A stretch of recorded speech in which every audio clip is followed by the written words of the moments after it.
ओम गुरुदेव. ओम श्री गुरुभ्यो नमः. आज शनिवार 1 मार्च 2003.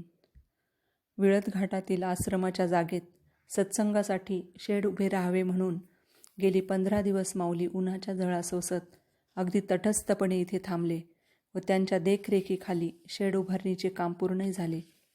आज महाशिवरात्रीनिमित्त आश्रमात 21 कुंडी गायत्री यज्ञ सोहळाही माऊलींच्या उपस्थितीत संपन्न झाला. महाशिवरात्रीचा उत्सव म्हणून जवळपासच्या सर्व शाखेचे साधकगण परमपूज्य गुरुदेवांच्या दर्शनासाठी आले होते. साधकांचे विचार व भजनांचा कार्यक्रम रंगतच होता, पण गुरुदेवांच्या अमृत वचनांशिवाय सार्थकता कुठली. रात्रीचे 9:15 झाले होते. भक्तांच्या विनंतीवरून सत्संग सुरू झाला. माऊली म्हणाले, आज महाशिवरात्री, शिवशंकराच्या कार्याच्या उत्तुंगतेचा हा दिवस. हा देवांचा देव महादेव आहे. फक्त याच देवाला तिसरा नेत्र आहे आणि तो उघडताच अर्ध्या क्षणात सर्व काही भस्म करण्याची क्षमता या देवात आहे. एवढंच काय, पण ते जे उत्पत्ती करता ब्रह्मदेव व पालन करता श्री विष्णू यांच्यासहित ते सर्व भस्म करू शकतात, पण तेवढेच भोळेही आहेत. हाच देव असा आहे की नुसत्या संकल्पाने सुद्धा ते आपली मनोकामना पूर्ण करतात. एकदा तर रावणाने तपश्चर्या करून भगवान शंकराला प्रसन्न करून घेतले आणि भगवान शिव जेव्हा समाधीतून जागे होतात तेव्हा रावण त्यांना म्हणतो, प्रभू, जी कामधेनू पार्वती आहे ती मला द्या. भगवान शिव तत्काळ तथास्तु म्हणाले. सगळा गोंधळ झाला. जिने युगानुयुगे तपश्चर्या करून भगवान शंकरांना पतीच्या रूपात प्रसन्न करून घेतले होते आणि आज त्यानंतर देवांची गणपतीची मध्यस्थी करून कसे तरी ते मिटवले. मग पार्वती माता रुसून गेल्या तेव्हा तिला समजविण्यासाठी शिव नटराज होऊन नाचू लागले. ते पाहण्यासाठी गरुडावर बसून श्रीहरी आले. तेव्हा शिवाच्या कमरेला जे व्याघ्रचर्म सापाने आधार देऊन गुंडाळले होते त्या सापाने गरुडाला पाहताच शिवाच्या कमरेचा वेढा काढला आणि ते व्याघ्रचर्म खाली पडले. असा हा भोळा महादेव. काय काय सांगावे. तोच शिव स्वतः नंदीवर आरूढ होऊन नंतर पार्वती देवीला मांडीवर बसून गुरुगीता सांगतो. मनात कोणतंही पाप नाही. कसा असेल तो शिव? भगीरथाने गंगेला प्रसन्न केल्यावर ती धर्तीवर येण्यासाठी तयार झाली, पण ती म्हणाली, एवढा जोराचा प्रवाह तसाच्या तसा डायरेक्ट खाली नेता येणार नाही. पृथ्वी खचेल. शेषनागाला भार सहन होणार नाही. मग शिवाला विनवणी केली. शिव तयार झाले आणि गंगेला शिवाची प्रेयसीही म्हणतात आणि पत्नीही. तिचे पाय आपल्या डोक्यावर घेतले शिवाने. मी म्हणत नाही की तुम्ही तुमच्या बायका डोक्यावर घ्या, पण शिवासारखं उत्तुंग व्यक्तिमत्व दुसरं कुणाचंही नाही. समुद्र मंथनाच्या वेळी जेव्हा विष देवतांना मिळाले तेव्हा सर्व देवी देवता शिवाकडे गेले. असुरांचा धुमाकूळ होईल म्हणून द्या ते विष म्हणून ते स्वतः पिऊन घेतले शंकराने आणि तो दाह थंड होण्यासाठी गळ्यामध्ये सर्प गुंडाळला. त्या देवांची प्रार्थना ऐकली की जे देव शिवभस्मधारी सदाच ध्यानमग्न असं तिरस्काराने त्यांच्या लग्नाला सुद्धा गेले नाहीत. मग भूत, शाकिनी, डाकिनी, वेताळ असे वऱ्हाडी घेऊन जावं लागलं. तो भाग वेगळाच. आम्ही हजारो लाखो वेळा जेव्हा जेव्हा अवतार घेतले तेव्हा तेव्हा आम्ही शिवाचीच आराधना केली. माझ्या साधना काळात मी स्वतःहून कुणाच्या नजरेला नजर भिडवत नसे. पुरुषांच्याही नाही आणि स्त्रीच्याही नाही. बोलणं तर बाजूलाच. आम्ही आपले एका खोलीत दार बंद करून साधना करत असायचो. मी रात्री 10ला उठत असे, साधनेला बसायचो व सकाळी 6:30-7ला झोपत असे. पुन्हा दुपारी 2:30ला उठायचो. कधी आंघोळ केली, कधी नाही. जप तर इतका झाला की अंगावरचा रोम रोम जप करायचा. बोटं वेगळेच जप करायचे. प्रत्येक अवयवाचा जप चालू असायचा आणि स्वतःच्या अवयवाचा जप आम्ही आमच्या कानाने ऐकायचो. मग लक्षात आलं की मी कोणाचा जप करतो. शिवाचा तर मंत्रच सोहम आहे, म्हणजे तोच मी. आणि ध्यानाला सुरुवात केली. मग 20-20 तास ध्यानच. इतकं ध्यान झालं की मग वाटलं की मी कोणाचं ध्यान करतो, तोच मी. मग असे चमत्कार व्हायला लागले की घरात एखाद्या दिवशी घरभर चंदनाचा वास यायचा, एखाद्या दिवशी गांजाचाच वास यायचा, एखाद्या दिवशी गुलाबाचाच वास यायचा आणि हा वास मलाच नाही तर घराबाहेरही जाणवायचा. त्या खोलीत तर कधी उदबत्तीही लावलेली नसायची, कधी दिवा लावलेला नसायचा. एवढंच काय, ती खोली किती किती दिवस झाडलेली सुद्धा नसायची आणि मीही कधी नियमाने आंघोळ केलेली नसायची. काही दिवस तर घरात मोठमोठे सापच निघायला लागले. मग साप पकडायचाच कार्यक्रम चालायचा. आम्ही याच शरीरात भाडेकऱ्यासारखं राहिलो. कुणाचं काही देणं नाही आणि घेणं नाही, कुठली अपेक्षा नाही आणि कशाचं भान नाही. एक दिवस माझे गुरुदेव आले आणि म्हणाले, वचन, तुला काय पाहिजे? घे, मी एखादं गावच तुला देतो, पण मला काही नको होतं. मी म्हणालो, गुरुदेव, जे पाहिजे ते मिळालं, आता काहीच नको. आणि त्यावेळेस तर घरची परिस्थिती अशी होती की 1971चा दुष्काळ. तेव्हा लाल ज्वारीची, त्याला निळवा म्हणायचे, भाकरी असायची. तीही मिळविताना मुश्किल व्हायचं. गुरुदेव, धन तर नाही, पण तन मन तुम्हाला आणखी काही नको. आईवडील माझ्याकडे बघतच राहिले. त्यानंतर गुरुदेवांनी मला हनुमानाचा मंत्र दिला. तो मंत्र मी म्हणायला लागलो म्हणजे त्यांनीच तो माझ्याकडून पाठ करून घेतला. गुरुदेवांच्या चेहऱ्यामध्ये आता बोलता बोलता एकदम बदल जाणवू लागला आणि ते म्हणाले, आम्ही जेव्हा हिमालयात साधना करत असे तेव्हा पायथ्याशी गंगेचा प्रवाह, आजूबाजूला कोणीही नाही. बऱ्याच किलोमीटर अंतरावर 2 वाघ आमच्या रक्षणाला. फक्त साधना, भूक नाही की काही नाही. 5 दिवसातून एक कपिला गाय यायची. तिला हात लावला की ओंजळीने जेवढं पिता येईल तेवढं दूध प्यायचं, बस. तापी नदीच्या जवळ बहाळ नावाचं गाव, तिथं आम्ही होतो. तिथे एक या डोंगरा एवढे वडाचे झाड आणि त्याला एक ढोली होती. बुंद्यामध्ये गुहेसारखा बोगदा असतो तो. तिथे आम्ही साधना करायचो. कधी नदीच्या कडेला पाय खाली सोडून खडकावर बसायचो, तेव्हा नदीच्या लाटा माझ्या पायांना स्पर्श करायच्या आणि पुन्हा पूर्ववत व्हायच्या. कितीतरी साप येऊन पायाला स्पर्श करून जायचे. जेव्हा आम्ही त्या ढोलीमध्ये ध्यानाला बसलेलो असायचो तेव्हा ध्यानातील तो आनंद, ती मस्ती जशी जशी वाढायची तशा गंगेच्या लाटा उसळायच्या, तसंच आकाशापर्यंत लहरी पसरायच्या. एकदा तर एवढा मोठा साप पाहिला, आता ती कल्पनाच वाटेल, पण तो या शहरा एवढा, किमान त्याहीपेक्षा मोठा.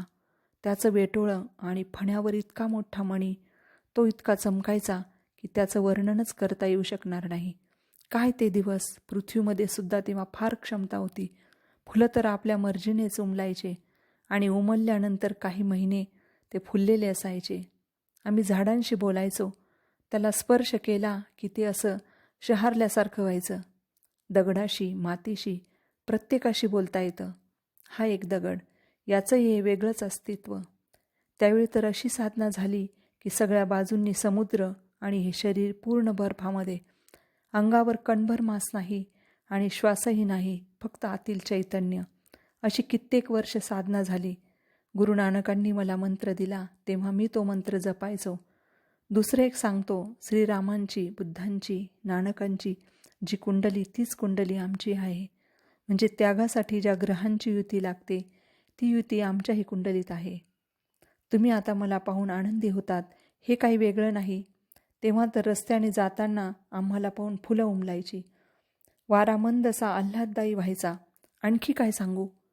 तुम्ही कुणी काही वेळापूर्वी म्हणालात की 500 ml नशा पोटात होती, पण ही हरिनामाची नशा चढली की त्याच्यासारखी मग कोणतीच नशा नाही. आता जेव्हा साधना शेवटच्या टप्प्यात आली तेव्हाचा तो आनंद, तो काय सांगू तुम्हाला. नवरात्रातील सप्तमीचा तो शुक्रवार 1972, संध्याकाळच्या संध्येची वेळ. नाथ दारात उभे राहिले. माझ्याकडे पाहून अलख निरंजन आदेश, अलख निरंजन आदेश, अलख निरंजन आदेश असं म्हणाले. मी त्यांच्याकडे पाहिले. त्यांनी माझ्याकडे पाहताच ते पुढे निघून गेले. मी ध्यानाला बसलो आणि काय सांगू, एक गुलाबी प्रकाश दिव्य असा, त्यामागून निळा प्रकाश आणि साक्षात शिव. बगलेत डमरू आणि कुबडीही बगलेत, गळ्यात साप, कमरेला व्याघ्र चर्म. तो प्रकाश तसाच मीही झालो आणि एकदम हलका झालो, गॅसच्या फुग्यापेक्षाही हलका. मग स्वर्गलोक लागला. मला पाहून हात जोडून प्रभू या म्हणून मला बसायला आसन दिले. खाली पाहतो तर सर्व माणसे दुःखी, विव्हळताना दिसले, किड्यासारखे वळवळताना दिसले. तिथेही नको वाटलं. पुढे कृष्णही मीच झालो आणि राधाही मीच. रासलीलेमध्ये मग्न. काय ते रूप निळसर, कसा तो रंग, आणि आत्ताचे हे काय रंग आहेत. गावाकडील मुलगा गटारीतील चेंडूने खेळतो असे हे रंग. तिथून पुढे हरी, मग पूर्ण कमळात मीच ब्रह्माही झालो. काय वर्णन करू, शब्दच नाहीत. सगळं शब्दांच्या पलीकडे ही कल्पना नाही, अनुभूती आहे. आत्ता या भजनात शिवाचा अवतार म्हणून उल्लेख केला, पण कधीचा तोच मी, आणि आम्हाला कोणी कृष्ण समजत असेल तर तोही मीच. हे सगळं तेव्हा म्हटलं, प्रभू मी कोण आहे. मला खाली दाखवून म्हणाले, बघ. मी खाली पाहिलं, नरक होतं ते, आणि त्या नरकात एक माशी होती. तिचे पाय पूर्ण नरकात होते, पण पंख वर होते. वाऱ्याच्या झोतात कधी जंतू उडून आले, त्या जंतूंना आपल्या पंखावर धारण केलं, आणि त्यामुळे त्यांना नरकात न जाऊ देण्याचं पुण्य माझ्या पदरी येऊन मला माणूस जन्म मिळाला. तेव्हा त्याचं रहस्य विचारलं, उत्तर मिळालं. माणूस स्वतःला म्हणजे शरीराला मी समजतो आणि तिथेच चूक होते. पुढे पूर्ण ओम ही मीच झालो. मग वाटलं, एवढं सगळं मी झालो, असं माझ्यात काय आहे. पाहिलं तर गुरुदेव, माझ्या दोन्ही फेफड्यांच्या मध्ये मी गुरुदेवांना बसवलेले ते दिसले. मग समजलं की गुरुदेवांना आत बसवल्यामुळेच हे होऊ शकतं. गुरुदेव हे काय आहे. गुरुदेव म्हणाले, चलता है, इसमें मत फसो वचन, ये बहुत मतलबी है. तू इनमें फसोगे तो अपने आप को खो बैठोगे. त्या विश्वाला सोडून मी गुरुदेवांना म्हणालो, आता मला परत पाठवू नका. तिथे काय आहे, मी तिथे जाऊन काय करणार. तेव्हा गुरुदेव म्हणाले, तुम्हारा ये तन किसका है. मी म्हणालो, आपका गुरुदेव. तुम्हारा ये मन किसका है. मी म्हणालो, आपका गुरुदेव. तेव्हा गुरुदेव म्हणाले, वचन तेरे में खोट है. मैंने कहा, कैसे गुरुदेव.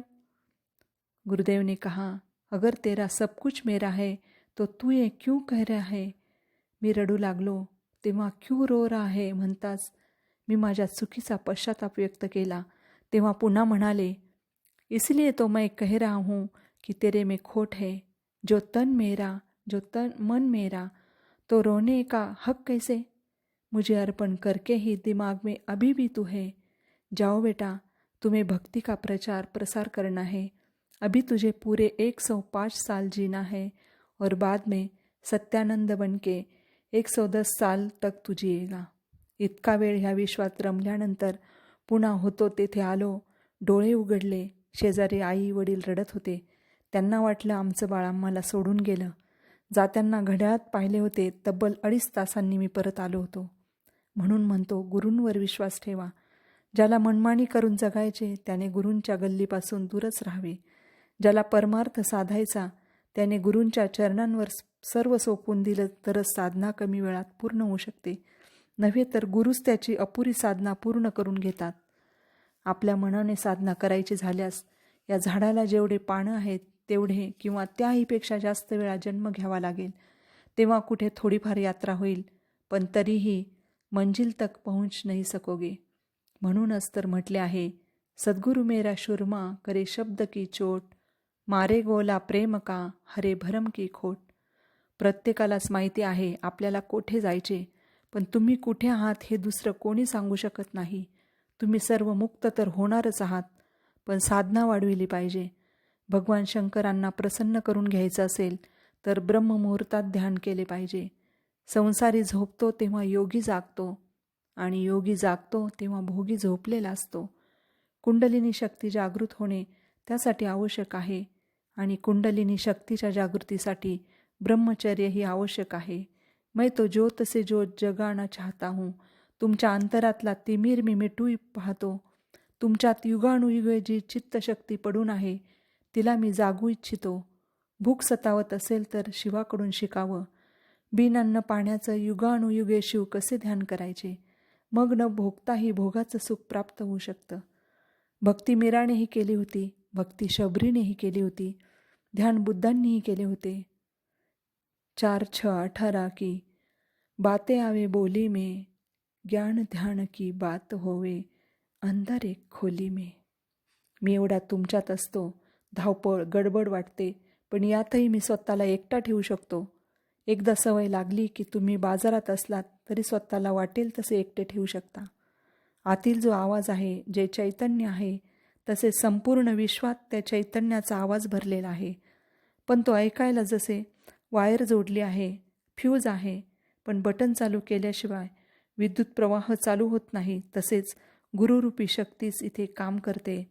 मी करतो म्हणून करायचा प्रयत्न केला तर ते होऊ शकणार नाही.